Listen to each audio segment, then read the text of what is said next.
குழந்தை எப்படி இருக்காங்கம்மா? நல்லா இருக்காங்க சிஸ்டர். சிஸ்டர் ஆனால் எனக்கு கொஞ்சம் பால் கொடுக்குறப்ப எனக்கு வாட்டமாகவே இல்லை சிஸ்டர். அது எனக்கு ரொம்ப கஷ்டமாக இருக்குது. பாப்பாவும் பெயினிங்கும் இருக்குது. பாப்பாவும் ரொம்ப அழுதுகிட்டே இருக்காங்க. எவ்வளோ நேரம் குடிக்கிறாங்க ஒரு வாட்டி பால் கொடுக்கும்போது? ½ அன் ஹவருக்கு குடிக்கிறாங்க சிஸ்டர். ஓகே, சரி. எது வரைக்கும் பால் குடிக்கிறாங்கப்பா? இது வரைக்கும் குடிக்கிறாங்களா? இது ஃபுல்லாக குடிக்க? இல்லை, அந்த முன்னாடியே தான் குடிக்கிற மாதிரி தான் இருக்கு. ஓகே, இது வரைக்கும் இப்படி ஃபுல்லாக பிடிச்சி. சரி, நீங்கள் கொடுக்குறீங்களா? நம்ம எப்படி இருக்குன்னு பார்க்கலாம். சரிங்க சிஸ்டர். ஓகே, கொடுங்க.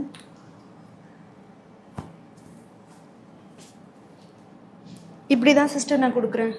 ஆனால் பாப்பா அதில் இதுவே ஆக மாட்டேங்கிறாங்க. அழுதுகிட்டே இருக்காங்க. சரி, ஓகே. நம்ம ஒரு பொசிஷன் மட்டும் கரெக்ஷன் பண்ணி பார்க்கலாம். ஒரு சில பாப்பா ஒரு மாதிரி குடிக்கும். ஓகேவா? சரி.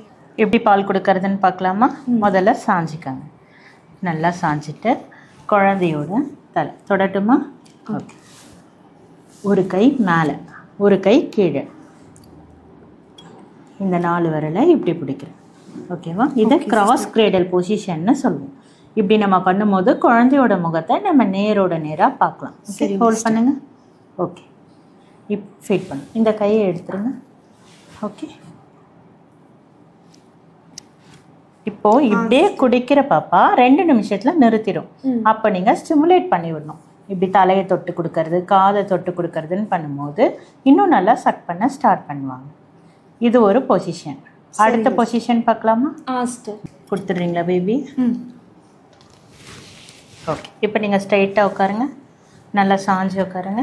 ஓகே, இது ஃபுட்பால் பொசிஷன். அப்படி இருக்க பேபிஸை இப்படி பிடிச்சிட்டு நல்லா கீழே இறக்கி பிடிங்க கையை. ஓகே, ஹோல்ட் பண்ணுங்க. இது ஈஸியாக இருக்கா? ஈஸியாக இருக்குது சிஸ்டர். இதுதான் ஃபுட்பால் பொசிஷன். Okay sister.